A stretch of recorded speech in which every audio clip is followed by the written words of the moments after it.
Selamat pagi, siang, sore, dan malam. Perkenalkan, saya Muhammad Rehan Rabani dengan NIM 115240013 dari Prodi Rekayasa Kehutanan akan mempresentasikan tentang desain primer yang merupakan modul 04 dari Praktikum Genetika Tumbuhan. Kita buka web NCBI-nya, ubah database menjadi nukleotida. Di kolom search kita masukkan kode IFS2, kemudian kita klik search. Kita tunggu sebentar, akan muncul sequence-nya. Kita akan mendownloadnya menjadi file. Ubah dulu format sequence menjadi FASTA. Setelah itu kita create file. File sequence dalam bentuk FASTA sudah ada. Kemudian kita buka di aplikasi Notepad. Hapus baris pertamanya, kemudian kita hapus spasi atau yang memisahkan per baris dari sequence tersebut sehingga menjadi satu, dan kita dapatkan sequence dalam bentuk FASTA. Selanjutnya kita ingin membuat primer blast dengan file sequence FASTA yang sudah kita ambil sebelumnya. Terus kita ubah PCR produksinya sesuai ketentuan, primer melting temperature-nya juga sesuai ketentuan dari min, optimal, max sampai time difference-nya. Ubah database menjadi NT dan organismenya menjadi glycine. Kemudian kita show in result in a new window dan use new graphic view. Kita get primers, tunggu sebentar, kemudian cek. Kita klik yang glycine dan show result in a new window dan kita klik submit. Kemudian kita tunggu sebentar, kita cek terus.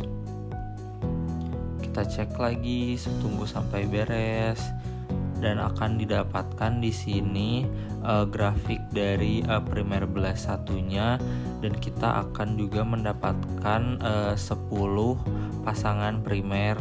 Di sini bisa di scroll terus ke bawah dan cari hasil dari pasangan primer yang terbaik sehingga kita mendapatkan data primer blast 1 dan data primer blast 2.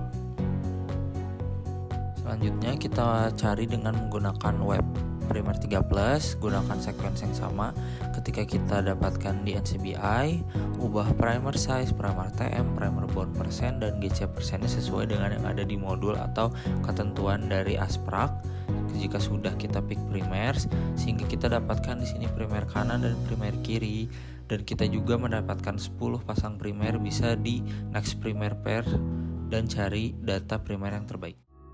Pada primer blast, fungsi utamanya itu untuk menghasilkan pasangan primer yang tidak hanya optimal secara teknis tetapi juga spesifik terhadap sequence target.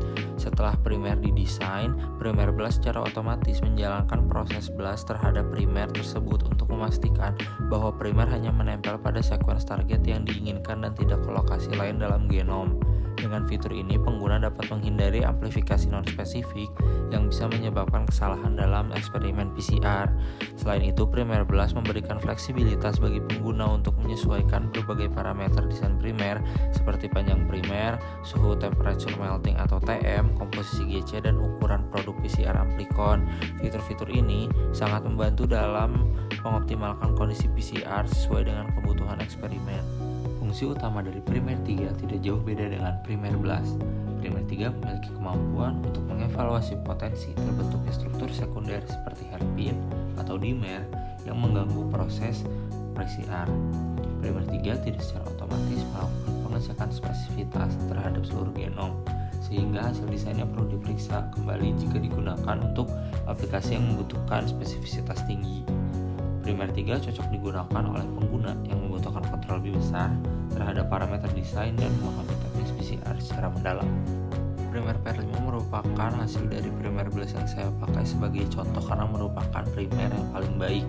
Di sini dari karakteristiknya semuanya mengatakan bahwa dia merupakan primer terbaik, mulai dari panjangnya yang ideal ada di 20, TM yang ada di 60-59 di mana di bawah 65 derajat Celcius, GC persen kontennya 55%, di antara dari 40-60% GC konten ideal, dan yang terpenting self complementary dan self 3 complementary-nya yang paling mendekati dengan 0 ada di angka 3, 2, 2, dan 1.